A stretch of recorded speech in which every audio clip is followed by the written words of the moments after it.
சத்ருவானவன் உங்கள் விசுவாச வாழ்க்கையை காயப்படுத்த பார்க்கிறான், குற்றப்படுத்த பார்க்கிறான், தொலைந்து போக வைக்க பார்க்கிறான், அதுக்கப்புறம் காயப்படுத்த பார்க்கிறான். சோ இந்த மாதிரி காரியங்கள் எல்லாம் சத்ரு செய்கிறான். சோ இப்ப சோதனை எதுக்கு வருது, பிரச்சனை எதுக்கு வருது அப்படின்னா, நீ நம்புறது நடக்குமா, நிலை நிற்குமா, நிலைக்கும்னா என்ன, உன்னோட கன்ஃபெஷன் ஸ்டெடியா இருக்குமா? நான் கன்ஃபஸ் பண்ணிட்டேன், இந்த வருஷம் இழந்தாலும் திரும்பி கன்ஃபஸ் பண்றேன் பிரதர். ஆனா இப்ப இருக்கிறதும் போயிடுற மாதிரி தான் இருக்கு சூழ்நிலை. இல்ல சில பேர் சொன்னா அப்படி போயிருச்சு, நான் கன்ஃபஸ் பண்ணி பாருங்க, இருக்கிறதும் போயிருச்சு, நான் எங்க இருக்கேன்னு தெரியல, அப்படியே ஒரு லாஸ்ட் ஆன மாதிரி, ஒரு மிஸ்ட்ல இருக்க மாதிரி இருக்கு, எங்க நான் எல்லாம் அப்படியே புகை மூட்டமா இருக்கு, என்ன நடக்குது எனக்கு தெரியல. அப்படி சொல்லுபவர்கள் விசுவாசத்திலே போராடி கொண்டிருப்பவர்கள், அவர்களுக்காக தான் இந்த சீசன் நான் பேசுறேன். இந்த கர்த்தருடைய மெய்ப்பராக இருக்கிறார் என்கிற இந்த சத்தியம் உங்களுடைய விசுவாச வாழ்க்கைக்கு பலமூட்டுகிறதா இருக்கிறது. இன்னும் சொல்ல போனா இதுதான் உங்கள் விசுவாச வாழ்க்கையின் அஸ்திபாரமாக இருக்கிறது, உங்கள் விசுவாச வாழ்க்கையை நடத்துகிறவராக, அதாவது எஸ்பெஷலி அதுல தொய்வு ஏற்படும் போது அதை தூக்கி நிறுத்துகிறவராக நல்ல மெய்ப்பர் இருக்கிறார்.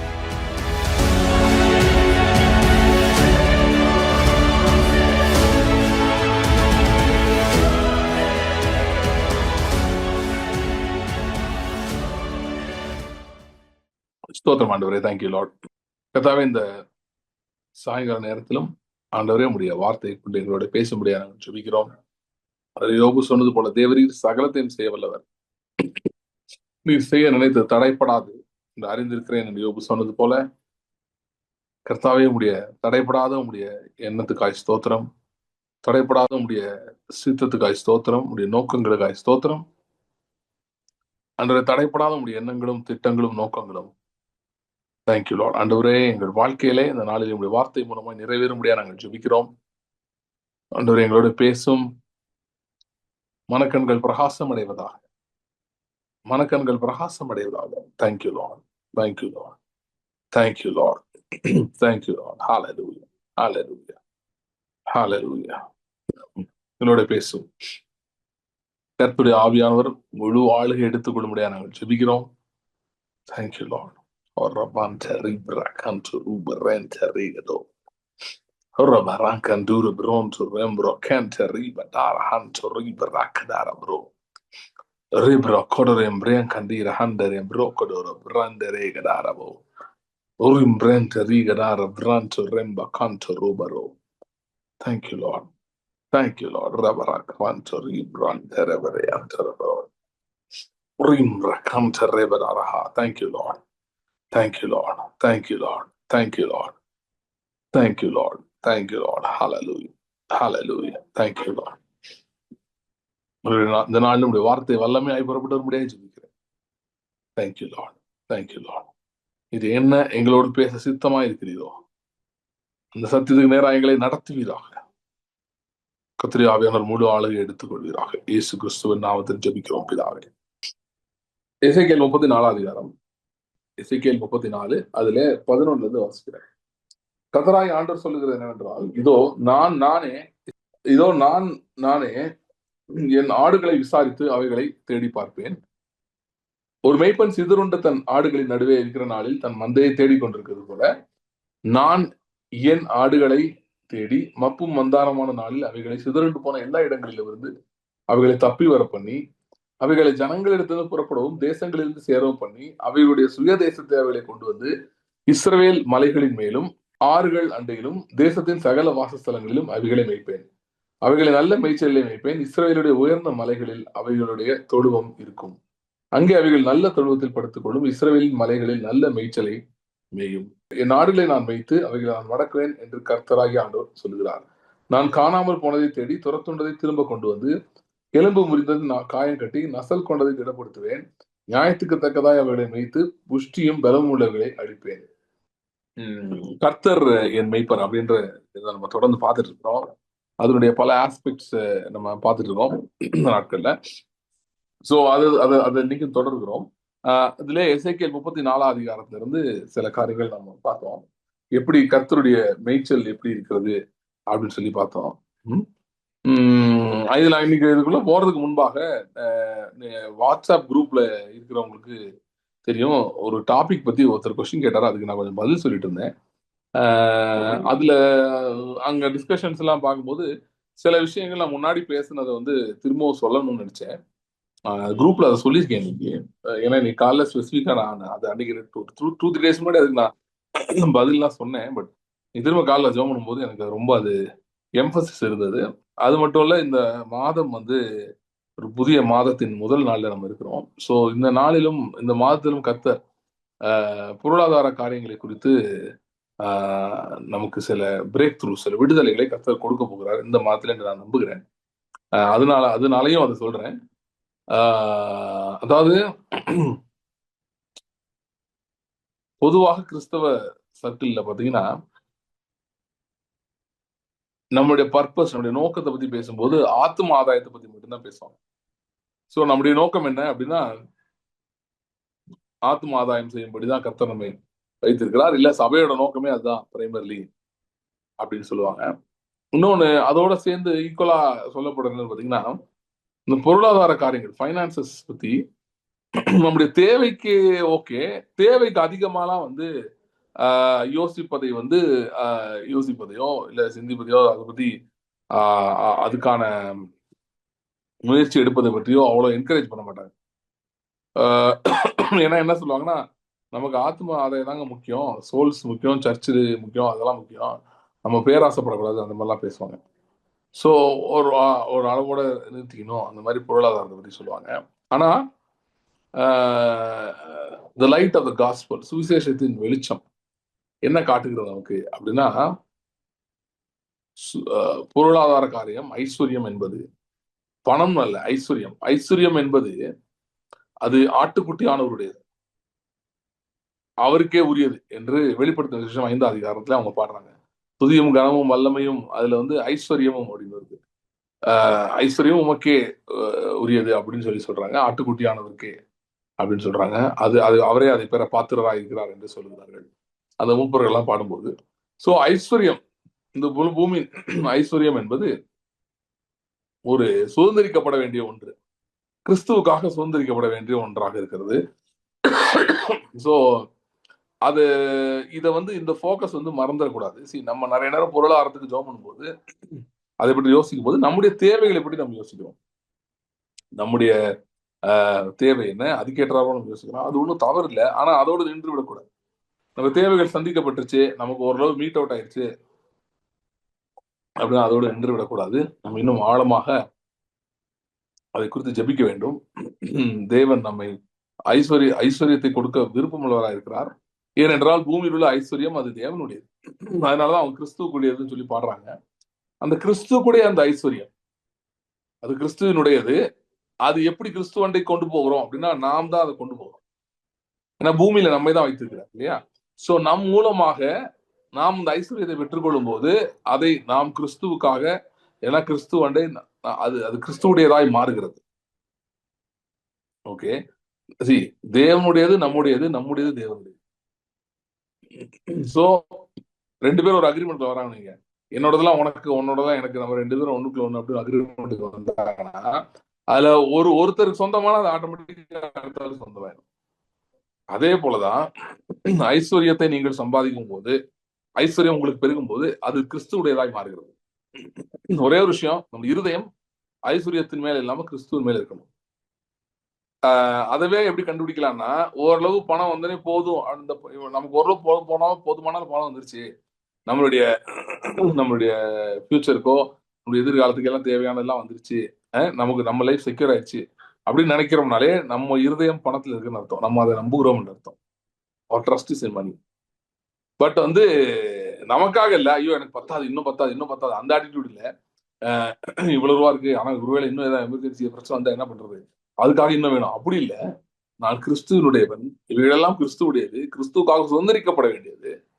ஆகவே இதை நான் எடுத்துக்கொள்கிறேன், இதுக்காக நான் ஜெபிக்கிறேன், இதுக்காக நான் முயற்சி எடுக்கிறேன் அப்படின்றது வந்து அது பெரும் பேராசை கிடையாது, அது பணத்து மேல் நம்பிக்கை இல்லை, அது தேவன் மேல் வைத்திருக்கிற நம்பிக்கை. அதாவது வெளிப்படுத்த விஷயத்துல ஒரு ஒரு ஒரு பிக்சர் வரும், 4ஆம் அதிகாரம் நினைக்கிறேன், அதுல வரும். அந்த மூப்பர்கள் எல்லாருமே தங்கள் கிரீடங்களை கொண்டு போய் ஆட்டுக்குட்டியானவருடைய பாதத்திலே வைத்தார்கள், அவர் என்ன தூக்கி போட்டாங்க அப்படின்னு சொல்லி வரும். அவர் கால் கிட்ட தூக்கி போட்டாங்க, அவர் தங்கள் கிரீடங்களை பாதத்தின் அருகே வைத்தார்கள் அப்படின்னு சொல்லி. அந்த கிரீடங்கள் எதை குறிக்குதுன்னா அவர்கள் பெற்ற ஜெயத்தை குறிக்கிறது. ஒரு ஜெயத்தை பெற்றுட்டு அந்த ஜெயத்தை கொண்டு போய் நம்ம அவர் பாதத்துல வச்சுட்டு அடுத்த ஜெயத்துக்கு போவாங்க.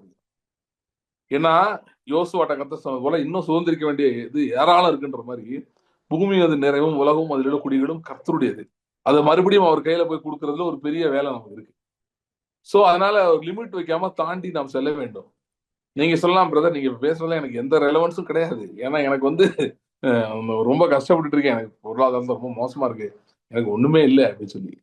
பரவாயில்ல, ஒண்ணுமே இல்லாம இருக்கும் போதுமே இன்னைக்கு அப்படி இருக்கலாம் உங்களுக்கு, ஆனா இன்றைக்கு அப்படி இருப்பது இல்லை. ஓகே, இன்னைக்கு இருக்கலாம், ஆனா அப்படியே இருக்க போவது இல்லை. குறிப்பா நீங்க கர்த்தருடைய வார்த்தையை நம்புகிறவர்களா இருப்பீங்கன்னு சொன்னால், தேவனோடு ஒரு உறவில் இருப்பவர்களா இருப்பீங்கன்னு சொன்னா, கிறிஸ்துவனுடைய வார்த்தை நீங்கள் தியானிக்கிறவர்களா இருப்பீங்கன்னா இப்படியே இருக்க போறது இல்லை. ஓகே, இப்படியே இருக்க போறது இல்லை, நிச்சயமாக மாறும். ஆனால் இப்பொழுதே இந்த காரியங்களை பற்றி தெளிவு ரொம்ப வேணும். ஏன்னா நிறைய பேர் என்ன நினைக்கிறாங்கன்னா, பணம் பணம் அந்த மாதிரி பொருளாதார காரியங்களை போகும்போது ஜனங்களோட இருதயம் மாறிவிடும் அப்படின்னு மாற வாய்ப்பு இருக்கானா? மாற வாய்ப்பு இருக்கு, எல்லாருக்குமே மாற வாய்ப்பு இருக்கு. இது ஒரு ஒன் ஆஃப் த திங்ஸ் தானே. இந்த மாதிரி நிறைய காரியங்கள்ல ஜனங்களுக்கு மனசு மாறலாம். ஆனால் ஒரு தேவனோடு உண்மையிலே ஒரு தொடர்பு இருக்கிறவன், தேவனை உண்மையாய் அறிந்தவன், அவரோடு உண்மையான உறவில் இருப்பவன் ஒருவன், அவன் வந்து இந்த மாதிரி எந்த காரியங்கள் அவனுக்கு சோதிச்சாலும் அதை தாண்டி தான் அவன் செல்வான். ஆகவே நம்முடைய உறவு ஸ்ட்ராங்கா இருக்கான்றதான் பாக்கணுமே தவிர, பணம் வந்தா நான் ஆண்டு விட்டு போயிருவேன் அப்படின்னு சொல்றது வந்து ஒரு அளவு மேல போனா நான் ஆண்டு விட்டு விலகிடுவேன் அப்படின்னு சொல்றது வந்து அது நீங்க உங்க கிறிஸ்தவ வாழ்க்கையை ஸ்ட்ராங்கா இல்லைன்றத சொல்லுது. இல்லைன்னா உங்களுக்கு வாழ்க்கை நல்லா இருக்கலாம், உங்களுக்கு அது மாதிரி ஒரு பயம் இருக்கலாம், அதே அது சொல்லுகிறத தவிர அது சத்தியம் அல்ல. சோ ஆகவே பைனான்சஸ், பொருளாதாரமும் ஆத்மாவும் ரெண்டையுமே சுதந்திரிக்கப்பட வேண்டிய லிஸ்ட்ல இருக்கிறவர்கள், இவைகளை மறந்து விடக்கூடாது.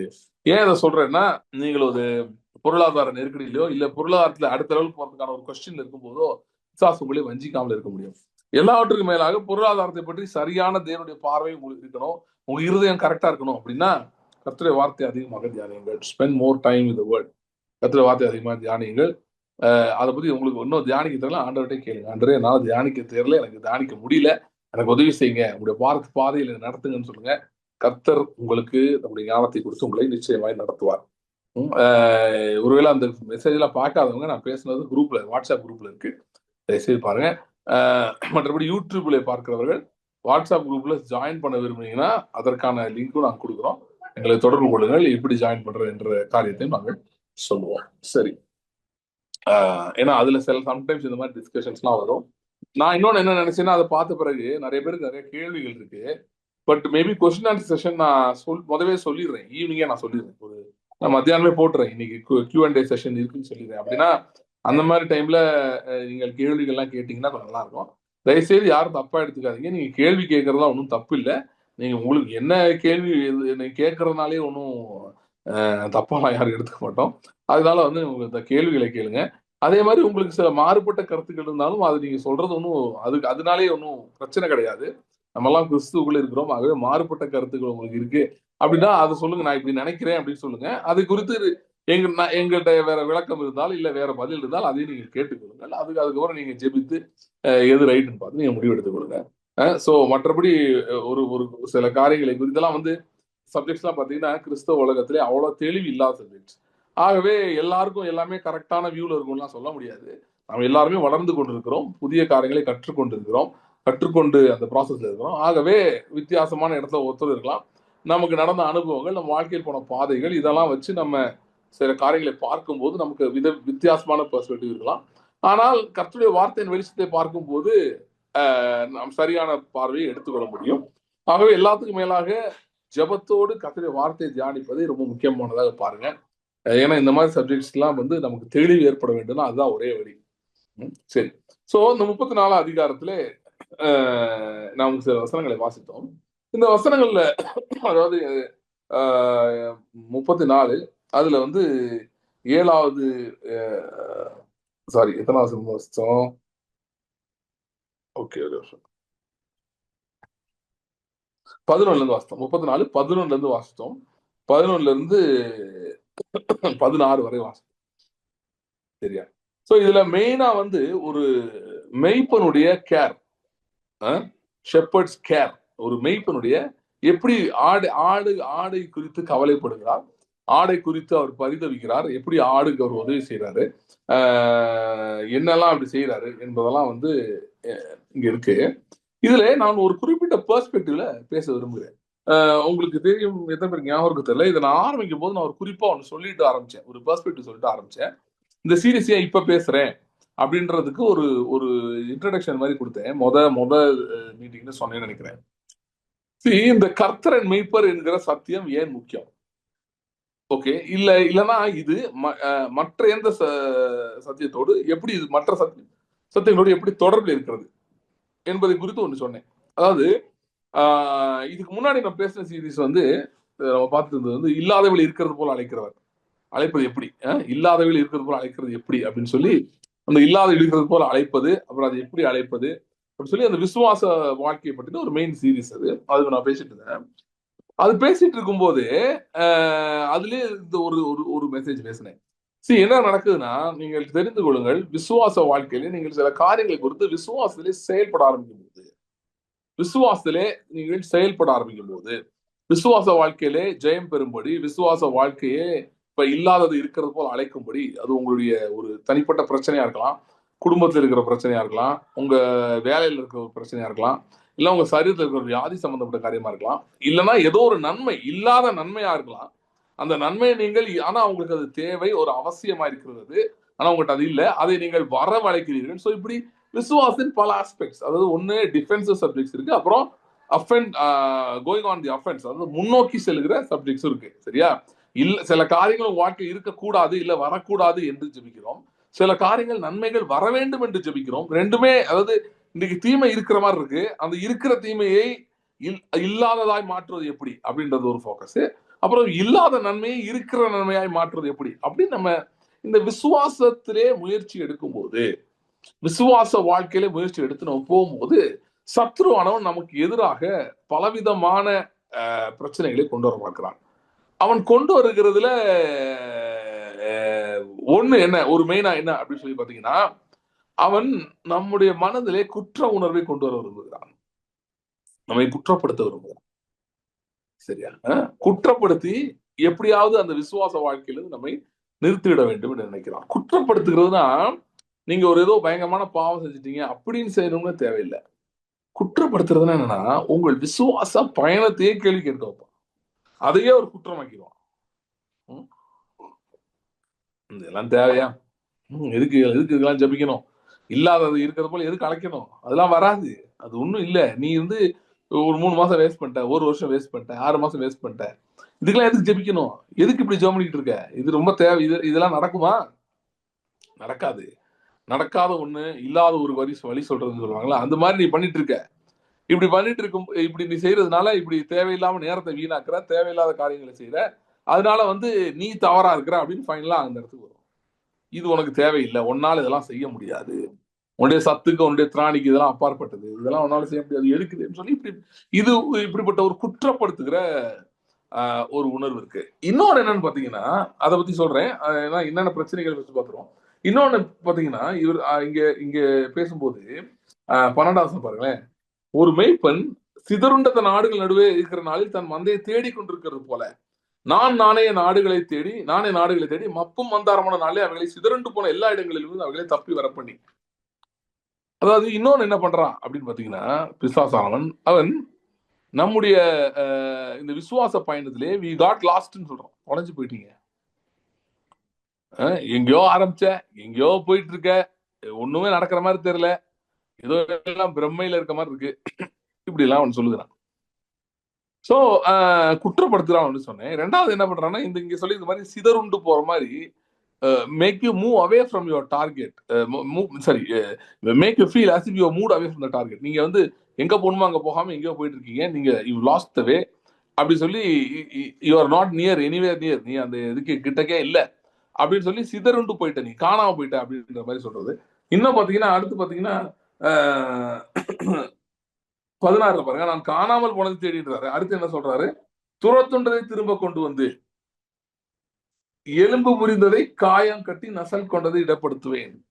சோ சத்ருவானவன் உங்கள் விசுவாச வாழ்க்கையை காயப்படுத்த பார்க்கிறான். குற்றப்படுத்த பார்க்கிறான், தொலைந்து போக வைக்க பார்க்கிறான், அதுக்கப்புறம் காயப்படுத்த பார்க்கிறான். சோ இந்த மாதிரி காரியங்கள் எல்லாம் சத்துரு செய்கிறான். சோ உங்கள் விசுவாச வாழ்க்கை இப்படிப்பட்ட நிறைய பேர் சொல்றது கேட்டிருக்கீங்களா? நான் வந்து நல்லா தான் ஆரம்பிச்சேன், நல்லா தான் ஜெபம் பண்ணிட்டு இருந்தேன், நல்ல விசுவாசத்துல இருந்தேன் பிரதர். அப்புறம் திடீர்னு ஒரு பிரச்சனை வந்துருச்சு, திடீர்னு இப்படி ஒரு சூழ்நிலை வந்துச்சு, அதுக்கப்புறம் அவ்வளவுதான், நான் அந்த இது அப்படியே ஃபோக்கஸ் போயிருச்சு, அப்படியே அந்த இது போயிருச்சு. என்னால் அதுக்கப்புறம் அந்த மாதிரி ஜெபிக்க முடியல, அதனால அதுக்கப்புறம் என்னால் அப்படி எழும்ப முடியல, என்னால் திரும்ப மறுபடியும் அந்த நான் முன்னாடி செஞ்சுட்டு இருந்தேன், என்னால் செய்ய முடியல, இந்த மாதிரிலாம் ஆயிடுச்சு அப்படின்னு சொல்லி இப்போ வந்து இந்த விசுவாச வாழ்க்கை அபேண்டன் பண்ணதுக்கு இன்னொரு குற்ற உணர்ச்சி கொண்டு வரும். ஸோ குற்ற உணர்ச்சி அப்படியே ஜொலிக்க ஏதோ ஒரு விதமான குற்ற உணர்ச்சி அப்படி ஜொலிக்க அப்படியே வாழ்ந்துட்டு இருக்கிற இடத்துல கொண்டு வந்து விசுவாசம் வைத்து விடுகிறான். ஸோ நிறைய பேர் விசுவாசத்துல கொஞ்ச நாள் விசுவாசத்துல இருந்தாங்க, அப்புறம் போயிட்டாங்க, அவங்களால நிக்க முடியல. இந்த மாதிரிலாம் நீங்க கேட்டீங்கன்னா, இல்ல உங்களுக்கே இந்த மாதிரி நடந்துச்சு, ஏன் நடந்துச்சு அப்படின்னு சொன்னீங்கன்னா, நீங்க என்ன புரிஞ்சுக்கணும்னா, நீங்க விசுவாசத்துல அடி எடுத்து வைக்கும் போது அதுக்கு ஒரு கவுண்டர் அட்டாக் பண்றான் அங்க இருந்து சுத்ருவான் ஏதோ ஒரு இடத்துல. மொர்தேகாய் பற்றி வேதம் சொல்லுகிறது, மொர்தேகாய் வந்து ஆமான வணங்கலையா, ராஜா ஆர்டர் போட்டிருந்தார் ஆமான வணங்கணும்னு. இன்னைக்கு இருக்க சில கிறிஸ்தவர்களா தான் வணங்கிடுவாங்க, போய் கேட்டா அதான் ராஜா கீழ்ப்படின்னு பைபிள் போட்டுருக்கலாம், அதான் கீழ்ப்படிஞ்சு அப்படின்றாங்க. சோ அந்த மாதிரி வந்து அவன் வந்து வணங்கல மொர்தேகாய். அப்ப கூட இருக்கவங்க வந்து கேக்குறாங்க, என்னப்பா நீ வந்து வணங்க மாட்டியா, நாங்களா வணங்குறோம்ல, நீ மட்டும் ஏன் வணங்க மாட்டேங்கிற? அதுக்கு அவன் தன் யூதன் என்று வெளிப்படுத்தியிருக்கிறான். நான் யூதனா இருக்கலாம், அதெல்லாம் செய்ய முடியாது, ஏன்னா நான் கர்த்தருக்கு முன்பாக மட்டும்தான் வணங்குவேன், நான் வேற யார் மட்டும் வணங்க முடியாது அப்படின்னு அவன் சொன்ன உடனே இவங்க போய் ஆமான்ட்ட சொன்னாங்கன்னா, பைபிள்ல போட்டிருக்கு, இவனுடைய வார்த்தைகள் நிலை நிற்குமோ என்று பார்ப்பதற்கு. சோ அப்ப சோதனை எதுக்கு வருது, பிரச்சனை எதுக்கு வருது அப்படின்னா, நீ நம்புறது நடக்குமா, நிலை நிற்குமா? நிலைக்கும்னா என்ன, உன்னுடைய கன்ஃபெஷன் ஸ்டெடியா இருக்குமா? நீ சொன்னது அப்படியே நடக்குமா? சொன்னபடியே நடக்குமா? இல்ல சொன்னதை அப்படியே புடிச்சிட்டு கண்டினியூ பண்ணுவியா நீ? இல்லைன்னா சூழ்நிலை வந்து மாத்திடுவியா? அப்படிப்பட்ட அந்த நிலை நிற்குமா அப்படின்னு பாக்குற மாதிரியான காரியங்களை சத்ருவானவன் செய்கிறான். சோ நான் இந்த விட்ட கர்த்தரின் மேய்ப்பர் பேசுனது வந்து பர்டிகுலரா வந்து புதுசா வந்தவங்கள இப்பதான் அவங்க வந்திருக்காங்க, அவங்களுக்கு கர்த்தர் மேய்ப்பர்னு தெரியணும் அப்படின்றதுக்காக பேசல. நான் பேசுறது எதுக்காக பேசிட்டு இருக்கேன்னா, விசுவாச வாழ்க்கையிலே நின்று கொண்டு சவால்களை சந்தித்துக் கொண்டிருக்கு. நான் கன்ஃபஸ் பண்ணிட்டேன், இந்த வருஷம் இழந்தாலும் திருப்பி கன்ஃபஸ் பண்றேன் பிரதர். ஆனா இப்ப இருக்கிறதும் போயிடுற மாதிரி தான் இருக்கு சூழ்நிலை. இல்ல சில பேர் சொன்னா அப்படி போயிருச்சு, நான் கன்ஃபஸ் பண்ணி பாருங்க, இருக்கிறதும் போயிருச்சு, வந்துட்டு இருந்ததும் நின்னு போச்சுப்ப, இப்படி இருக்கு. நான் எங்க இருக்கேன்னு தெரியல, அப்படியே ஒரு லாஸ்ட் ஆன மாதிரி, ஒரு மிஸ்ட்ல இருக்க மாதிரி இருக்கு. எங்க எல்லாம் அப்படியே புகை மூட்டமா இருக்கு, என்ன நடக்குதுன்னு எனக்கு தெரியல. அப்படி சொல்லுபவர்கள், விசுவாசத்திலே போராடி கொண்டிருப்பவர்கள், அவர்களுக்காக தான் இந்த சீரீஸ் நான் பேசுறேன். அந்த சூழ்நிலை மற்றவங்களுக்கு பொருந்தாது இல்லை, பட் இவங்களுக்கு ரொம்ப அதிகமா பொருந்தும். குறிப்பா இந்த சீசன்ல அந்த சப்ஜெக்ட் தான் நம்ம டீல் பண்ணிருக்கோம். இப்படிப்பட்ட சூழ்நிலை இருப்பவர்களுக்காக தான், விசுவாசத்துல அடி எடுத்து வச்சுட்டு ஆனா அப்படி குழம்பி போய் அப்படி தடுமாறி அப்படி நின்று கொண்டிருப்பவர்களுக்காக தான் நான் பேசிட்டு இருக்கேன், இந்த சீரீஸ் பேசுறேன். சோ இப்படி பிசாசு நம்மை சரமாரியாக தாக்கும் போது, காயப்படுத்திட்டான், குற்றப்படுத்திட்டான், தொலைஞ்சு போக வச்சுட்டான், நம்மளை குழப்பி விட்டான், இப்படிப்பட்ட பலவிதமான கட்டுக்களிலே நாம் இருக்கும்போது, பலவிதமான பிரச்சனைகளிலே நாம் இருக்கும்போது, நாம் அறிந்து கொள்ள வேண்டியது என்னன்னா, கர்த்தர் நம்முடைய மெய்ப்பராய் இருக்கிறார். இந்த கர்த்தருடைய மெய்ப்பராய் இருக்கிறார் என்கிற இந்த சத்தியம் உங்களுடைய விசுவாச வாழ்க்கைக்கு பலமூட்டுகிறதா இருக்கிறது. இன்னும் சொல்ல போனா இதுதான் உங்களுடைய விசுவாச வாழ்க்கையின் அஸ்திபாரமாக இருக்கிறது. எது? கர்த்தர் மெய்ப்பராய் இருக்கிறார் என்கிற இந்த சத்தியம் இருக்கு, இதுதான் உங்களுடைய விசுவாச வாழ்க்கைக்கு அஸ்திபாரமா இருக்குது. விசுவாச வாழ்க்கையில் நீங்கள் காலடி எடுத்து வைத்து விட்டீர்கள் என்று சொன்னால் அப்படின்னா என்ன? விசுவாச வாழ்க்கையை தோங்கிட்டீங்க, உங்க லைஃப் ஸ்டைல மாத்துறதுக்கு முடிவு பண்ணிட்டீங்க. நான் இப்ப காண்கிறவைகளை அல்ல, காணப்படாதவைகளை எதிர்நோக்கி இருக்கிறேன், காணப்படாதவைகளை நான் பார்த்து அதன்படி அதை நான் விசுவாசித்து அதன்படி நான் வாழ விரும்புகிறேன் என்று நீங்க அந்த முயற்சி எடுத்த உடனேயே நீங்கள் விசுவாசத்தின் எல்லைக்குள் வந்து விட்டீர்கள். விசுவாசம்ன்றது ஒரு நாடுன்னு வச்சுக்கோங்க, அந்த எல்லைக்குள்ள நீங்க வந்துட்டீங்க. அந்த எல்லைக்குள்ள வந்த பிறகு ஒரு காரியம் உங்களுக்கு உறுதியா இருக்கிறது, அது என்னன்னா, the services of a good shepherd, இந்த நல்ல மெய்ப்பொருடைய ஊழியம் இல்ல நல்ல மெய்ப்பொருடைய உதவி என்பது உங்களுக்கு கேரண்டி பண்ணப்பட்டிருக்கிறது, அது எப்பொழுதுமே கொடுக்கப்பட்டிருக்கிறது. அப்படின்னா என்ன அர்த்தம்னா, நீங்க எங்க போய் தொலைஞ்சு போன மாதிரி இருந்தாலும் விசுவாச வாழ்க்கைக்குள்ள பிரவேசித்த பிறகு நீங்க எங்க போய் அதுக்குள்ள தொலைஞ்சு போன மாதிரி இருந்தாலும் அங்கே உங்களை தேடி கண்டுபிடித்து உங்களை மறுபடியும் விசுவாச வாழ்க்கை கொண்டு வருகிற மேய்ப்பர் இருக்கிறார். ஓகே. சோ விசுவாச வாழ்க்கை ஆரம்பிச்ச பிறகு பிரச்சனை வந்துருச்சா நிறைய? அதாவது முன்னாடி இருந்தோட மோசமாயிடுச்சா? இப்ப உங்களால எதிர்த்தே நிக்க முடியலையா? அப்படி டஃபா இருக்கா? ஒன்னே ஒன்று செய்யுங்க, மேய்ப்பரை தேடுங்கள். ஏன்னா அவர் அங்கே இருக்கிறார். அவர் அங்கேதான் இருக்கிறார். வேற எங்கேயும் போகவில்லை. அவர் அங்கேதான் இருக்கிறார். இந்த மெய்ப்பர் என்கிற வெளிப்பாடு எதுக்கு இருக்குன்னா, இப்படி சத்ரு உங்களை குழப்பி உங்களை இது பண்ணி உட்கார வச்சுட்டு இருக்கும் போது அங்கேருந்து உங்களை தூக்கி விடுகிற, அங்கேருந்து உங்களை பலப்படுத்தி உங்களை எழுப்பி நடக்க வைக்கிற ஒரு வெளிப்பாடாய் மெய்ப்பர் என்கிற வெளிப்பாடு இருக்கிறது. சோ ஆண்டவருக்கு வாக்கு பண்ணுகிறார், நானே தேடுவேன். நீங்க இயேசு கிறிஸ்துவை ஏற்றுக்கொண்டப்ப, அவர் நீ ரட்சிக்கப்பட்டு ஆண்டவராக இயேசு கிறிஸ்துவின் சொந்த ரட்சகராக ஆண்டவராக ஏற்றுக்கொள்கிறேன் என்று நீங்க ஏற்றுக்கொள்ளும் போது அந்த நேரத்துல தானே இல்லைன்னா அப்பொழுது இருந்து நீங்கள் கர்த்தரை மெய்ப்பராய் அனுபவிக்கிற அந்த வாழ்க்கை முறைக்குள் நீங்கள் நுழைந்து விட்டீர்கள்.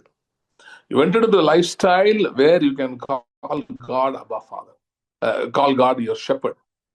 அவரை மெய்ப்பராய் அழைத்து மெய்ப்பராய் அறிந்திருக்கிற அந்த வாழ்க்கை, மெய்ப்பராய் அனுபவிக்கிற அந்த வாழ்க்கைக்கு தான் நீங்கள் வந்திருக்கிறீங்க. ரட்சிக்கப்படும் போது அவர் ஏற்றுக்கொண்ட போது அந்த வாழ்க்கைக்குள்ளதான் வந்திருக்கிறீர்கள்.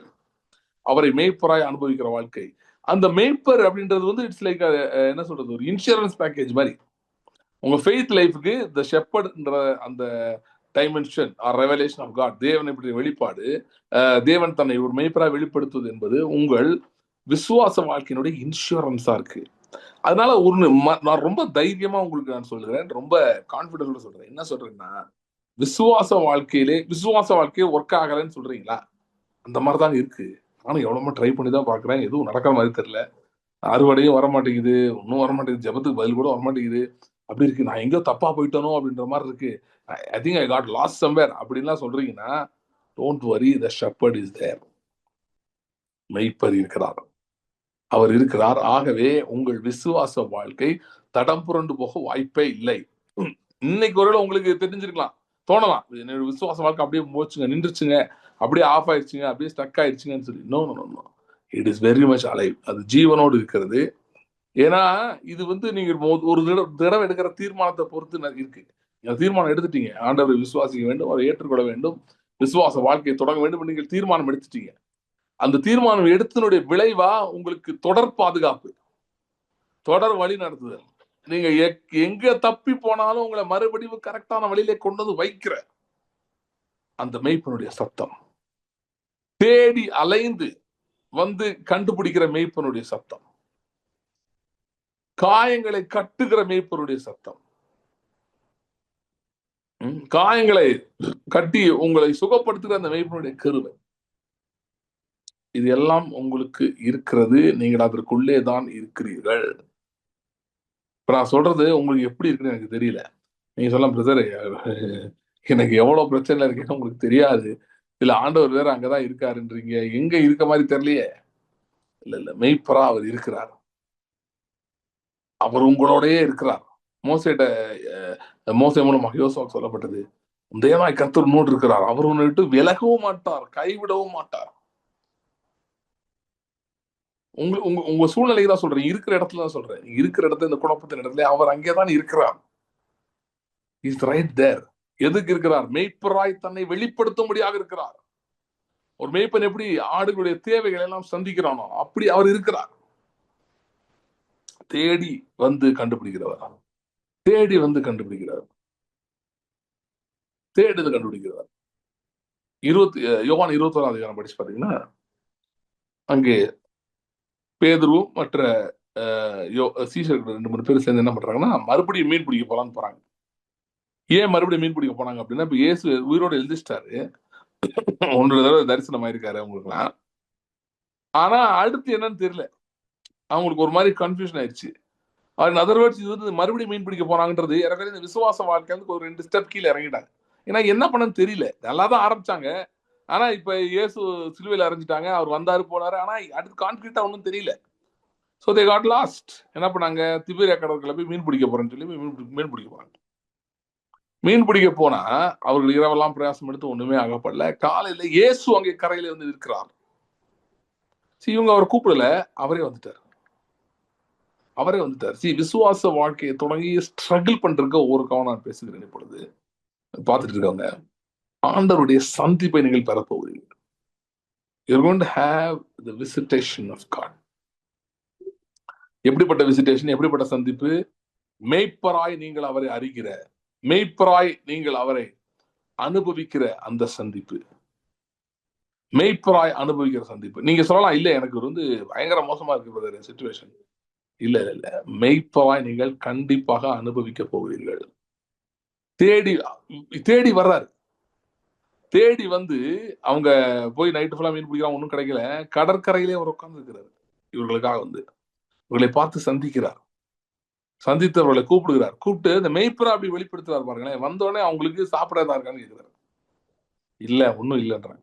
ஒன்றும் இல்லைன்னா அவர் ரெடி பண்ணி வச்சதை கொடுக்குறாரு. ஏற்கனவே பார்த்தா அது நெருப்புலாம் வச்சு சுட்டு அப்படி மீன் ரெடி பண்ண மீன் ஏற்கனவே இருக்கு, அங்கதான் இருக்கு. உங்கள் விசுவாச வாழ்க்கை தேவனுக்கு மிக மிக மிக விலையேறப்பட்டது. இல்லாதது இருக்கிறது போல அழைக்கிற ஒரு குரூப் வந்து தேவனுக்கு ரொம்ப பிடித்தமான குரூப். அதான் போட்டு விசுவாசம் இல்லாமல் தேவனுக்கு பிரியமா இருப்பது கூடாத காரியம். ஆகவே அது தேவனுக்கு உங்களுடைய இந்த விசுவாச வாழ்க்கையின் மேல அவ்வளவு கரிசனை இருக்கிறபடியால், இல்லைன்னா அது அவர் பார்வையில் மிக மிக விலையேற பெற்றதா இருக்கிறபடியால் அவர் தம்மை மெய்ப்பராக அங்கே வைத்திருக்கிறார். ஏன்னா விசுவாசத்தை துவக்கிறவரும் முடிக்கிறவரும் அவரே. முடிக்கிறவர்னா விசுவாச பாதையில் நிறுத்தி விடுறவர்ல, விசுவாசத்தை ஜெயத்திலே கொண்டு போய் முடிவடைய செய்கிறவர் அவரே. சோ இந்த விசுவாச துவக்கத்துக்கும் விசுவாச முடிவுக்கும், அல்லனா விசுவாசம் ஜெயமாய் முடிக்கிற அந்த பாயிண்ட்டுக்கு நடுவுல அநேக சத்துருடைய சூழ்நிலைகள், சதிகள் வரலாம், சேலஞ்சிங் சிச்சுவேஷன் வரலாம், இந்த மாதிரிலாம் வரலாம். will even make this journey, இந்த ஜேர்னி தொடருமா, இது ஜெயமாய் முடியுமா, முடிவு பரிந்து நிலை நிற்பேனா இதுல, இப்படியெல்லாம் உங்களுக்கு கேள்விகள் எழும்பலாம். ஆனால் கர்த்தர் மெய்ப்பராய், நல்ல மெய்ப்பராய், தேடி உங்களை சந்தித்து உங்களை போஷித்து வழி நடத்துகிற மெய்ப்பராய் அவர் உங்களுடனே கூட இந்த விசுவாச பாதையிலே இருக்கிறார். ஃபர்ஸ்ட் மீட்டிங்ல சொன்னேன், நிறைய பேர் விசுவாச வாழ்க்கைன்றது என்ன நினைக்கிறாங்கன்னா, அது வந்து ஏதோ அவங்களா கஷ்டப்பட்டு எப்படியோ கரெக்டா பேசி பண்ற வாழ்க்கை அப்படின்னு. கரெக்டா பேசணுமா, கரெக்டா பேசணும். அவிசுவாசத்தை பேசக்கூடாதா, பேசக்கூடாது. விசுவாசத்தை தான் பேச வேண்டும். எல்லாம் உண்மைதான். ஓகே, அதுல எஃபர்ட் இருக்கு, அதெல்லாம் இல்லைன்னு சொல்லல. அந்த நேரத்திலே உங்கள் விசுவாச வாழ்க்கையின் அச்சாரமாக, உங்கள் விசுவாச வாழ்க்கையை நடத்துகிறவராக, அதாவது எஸ்பெஷலி அதுல தொய்வு ஏற்படும் போது அதை தூக்கி நிறுத்துகிறவராக இந்த நல்ல மேய்ப்பர் இருக்கிறார். அப்படிப்பட்ட நல்ல மேய்ப்பராய் அவர் இருக்கிறார். ஸோ இந்த நாளிலும் இந்த வருஷத்தின் ஆரம்பத்துல நம்ம என்ன பேசணும் அப்படின்னா, 4வது மாசத்துல நுழையிறோம். நம்ம வருஷத்துல ஆரம்பத்துல நம்ம என்ன பேசணும் அப்படின்னா, இழந்தவைகளை திருப்பிக் கொள்ளுதல், சத்துருவை கொள்ளையிடுதல். எத்தனை பேர் ஞாபகம் இருக்கு? இழந்தவைகளை திருப்பிக் கொள்ளுதல், சத்துருவை கொள்ளையிடுதல், அதுதான் இந்த வருஷத்துக்கு பேசினது. நீங்க ஒருவேளை இந்த 4வது மாசத்துல தொய்வுகளை சந்தித்திருக்கலாம், தோல்விகளை சந்தித்திருக்கலாம். அதனால நீங்க சொல்லலாம், அந்த இழந்தது திருப்புறதுக்கோ இல்ல சத்துரு கொள்ளையிட்டதுக்கோ நான் இல்ல பிரதர் அந்த இடத்துல. அது I think it's not work. பிசாசுடைய தந்திரமே என்னன்னு பாத்தீங்கன்னா, உங்கள் விசுவாச வாழ்க்கை ஒர்க் ஆகல, அதனால பெருசா பயன் இல்ல. சோ விசுவாச வாழ்க்கையை நிறுத்திட்டு நீங்களா காண்கிறதுபடி வாழ்றது எப்படி, காண்கிறபடி வாழ்றது எப்படி அப்படின்ற இடத்துக்கு நம்மை கொண்டு வர அவன் விரும்புகிறான். சரியா? சோ அதனாலதான் பாத்தீங்கன்னா அந்த விசுவாச வாழ்க்கைக்கு உறுதுணையாக உடைய நல்ல மேய்ப்பர் இருக்கிறார்.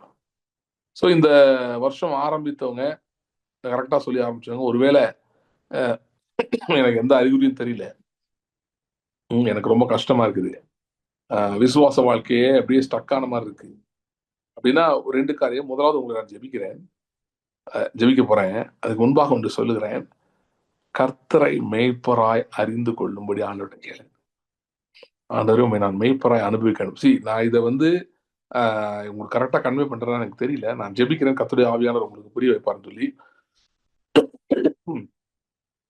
கர்த்தரை மேய்ப்பராய் அனுபவிக்கணும் அப்படின்னா, you got to have a deep cry from your heart. இங்க இருந்து ஒரு ஆழமான ஒரு வாஞ்சை, ஒரு கதறல். மான்கள் நீரோடை வாஞ்சித்து கதறுகிறது போல தேவனே என் ஆத்துமாவை நோக்கி வாஞ்சித்து கதறுகிறது என்று தாவீது சொன்னது போல, கர்த்தாவே உம்மை மெய்ப்பர அனுபவிக்கும்படி நான் வாஞ்சித்து கதறுகிறேன். எனக்கு கூட அது ஒரு பெரிய வாஞ்சையா இருக்கிறது. நான் அறிய விரும்புகிறேன், நான் மெய்ப்பராய் அனுபவிக்க விரும்புகிறேன். தேவைகளை சந்திக்கிறவராய், பலத்த வலது கருத்தினாலே தேவைகளை சந்திக்கிறவராய் நான் அனுபவிக்க விரும்புகிறேன் என்று இல்லைன்னா இந்த வெளிப்பாடை நான் பெற்றுக்கொள்ள விரும்புகிறேன் அப்படின்றது ஒரு ஆழமான ஜெபமாக உங்களுக்குள்ளே மாறட்டும். குறிப்பா அப்படி ஸ்டக்கா இருக்கிறவங்களுக்காக நான் இன்னைக்கு ஜெபிக்கிறேன். ஸ்தோத்திரம் ஆண்டவரே. Thank you lord. Hallelujah, hallelujah. Thank you lord. Hallelujah, hallelujah. Thank you lord, thank you lord. பலவிதமான கேள்விகளாலே ஆண்டவரே, சத்துருடைய சதிகளாலே, சூழ்ச்சிகளாலே அவர் thank you lord, thank you lord, thank you lord. Hallelujah. விசுவாச வாழ்க்கையிலே ஆண்டவரே தடைப்பட்டு இருக்கிறவருக்காக ஜெபிக்கிறேன். ஹalleluya. ஆனா அது ஜெபமடவே நிறுத்தினேன் பிரதர். ஏன்னா எனக்கு அது நடக்குமானே தெரியல. எனக்கு ரொம்ப சந்தேகம் வந்துருச்சு, ரொம்ப பயம் வந்துருச்சு சொன்னீங்கன்னா, நீங்களே இந்த சந்தேகத்தையும் பயத்தையும் எடுத்து போட பார்க்காதீங்க. அது இருக்கு, பயம் இருக்கு, சந்தேகம் இருக்கு. நல் மெய்ப்பரை தேடுங்கள். ஆண்டவரே உடைய மெய்ப்பராய் அனுபவிக்க விரும்புகிறேன். ஹalleluya, ஹalleluya, ஹalleluya, ஹalleluya. Thank you Lord, thank you Lord. ஹalleluya, ஹalleluya. தேவைகளை எல்லாம் சந்திக்கிற கர்த்தர். ஹalleluya, ஹalleluya. Thank you Lord. தேவைகளை எல்லாம் சந்திக்கிற கர்த்தர். ஹalleluya, ஹalleluya. ஒன்றும் குறைவுபடாமல் சகல தேவைகளையும் சந்திக்கிற கர்த்தர். ஹalleluya. Thank you Lord. Thank you Lord, thank you Lord. Thank you Lord. Hallelujah, hallelujah, hallelujah. சங்கிலிகள் இயேசுவின் நாமத்திலே தெரிவிக்க முடியாது நான் சொல்லிக்கிறேன். ஹalleluya, ஹalleluya. குறிப்பா என்ற விசுவாச வாழ்க்கையில ஜெயம் பெற முடியாதபடி தடை செய்து வைத்திருக்கிற ஹalleluya. Thank you Lord, thank you Lord. எல்லா தடைகளும் hallelujah, hallelujah. Thank you Lord, thank you Lord, thank you Lord. Hallelujah. ஸ்தோத்திரம் ஆண்டவரே, ஸ்தோத்திரம். Thank you Lord, thank you Lord. Hallelujah, hallelujah. Thank you Lord. ஆண்டவரே இந்த மாதம் hallelujah, இந்த மாதம் ஒவ்வொருவருடைய மேய்ச்சலை அனுபவிக்கிற மாதமா இருக்க முடியாது நான் ஜெபிக்கிறேன். ஹalleluya. அவர்கள் என்ன hallelujah, எந்த சூழ்நிலையில் இருந்தாலும் சரி hallelujah, எப்படிப்பட்ட கேள்விகள் அவர்களை சூழ இருந்தாலும் சரி hallelujah. Thank you Lord. மெய்ப்பராய் அனுபவிக்க hallelujah, மெய்ப்பராய் அனுபவிக்க hallelujah. உதவி செய்வீராக hallelujah. Thank you Lord, thank you Lord, thank you Lord, thank you Lord. Hallelujah, hallelujah. Thank you Lord, thank you Lord. Hallelujah, hallelujah. Thank you Lord, thank you Lord, thank you Lord. ஆண்டவரே செய்ய போகிற பலத்த கிரியைகள் நிமித்தம், பலத்த கிரியைகள் நிமித்தம் hallelujah, hallelujah. Thank you Lord, thank you Lord. Hallelujah. Thank you Father, thank you Father. Hallelujah, hallelujah. Oh Jesus, hallelujah. Thank you Lord, thank you Lord. ஆண்டவரே இந்த மாதத்திலே hallelujah, இழந்தவைகளை hallelujah திருப்பி கொள்ளும்படியாக hallelujah, உம்முடைய பலத்த கரத்து நிமித்தமாக, பலத்த கிரியைகள் நிமித்தமாக hallelujah, hallelujah. மேய்ச்சலை அனுபவிப்பார்களாக hallelujah, மேய்ச்சலை அனுபவிப்பார்களாக hallelujah. ஆண்டவரே இதை பற்றின வெளிப்பாடுகள் இயேசுவின் நாமத்திலே உண்டாவதாக.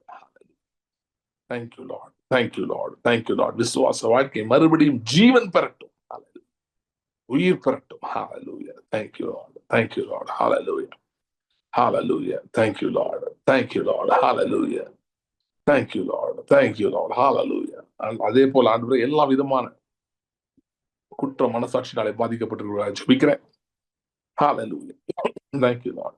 குற்ற மனசாட்சினாலே பாதிக்கப்பட்டிருக்கிறார் ஜெபிக்கிறேன். Hallelujah, thank you Lord, thank you Lord. பரிசுத்த ரத்தம் hallelujah, பரிசுத்த ரத்தம் hallelujah.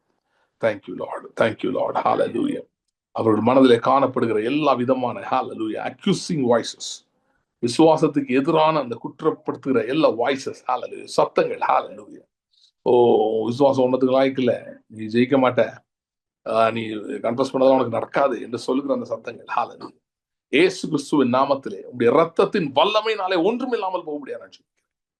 ஆண்டவரே இந்த மாதம் அநேக அற்புத சாட்சிகளின் மாதமாக இருப்பதாக. இந்த மேய்ச்சல் எப்படி அனுபவித்தார்கள், அது மூலமா எப்படி அவருடைய விசுவாசம் மறுபடியும் பலப்பட்டது என்பதை பார்க்கும்படி ஆண்டவரே அநேக சாட்சிகள் இந்த மாதம் உண்டாகும்படியா நான் ஜெபிக்கிறேன். இந்த மாதத்தை ஆசீர்வதித்து ஜெபிக்கிறேன். ஆண்டவரே சரீர சுகத்திலும் பொருளாதாரத்திலும் ஆண்டவருடைய ஜனங்கள் இந்த மாதத்தில் எந்த குறையும் இன்றி பரிபூர்ணமாய் சம்பூர்ணமாய் இருப்பார்களாக, பரிபூர்ணமாய் சம்பூர்ணமாய் இருப்பார்களாக.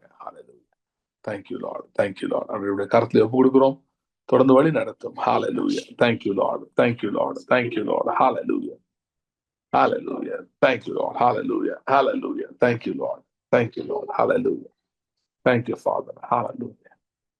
எல்லாவற்றுக்கும் மேலாக ஒரு சேகருடைய மேய்ச்சலை அனுபவிக்கிற மாதமா இந்த மாதம் இருப்பதாக, இந்த மேய்ச்சலை அனுபவிக்கிற மாதமா இந்த மாதம் இருப்பது. Thank you Lord, thank you Lord, thank you Lord, thank you Lord. தொடர்ந்து வழி நடத்தும். Thank you Lord, thank you Lord. இந்த கருத்துல போடுது.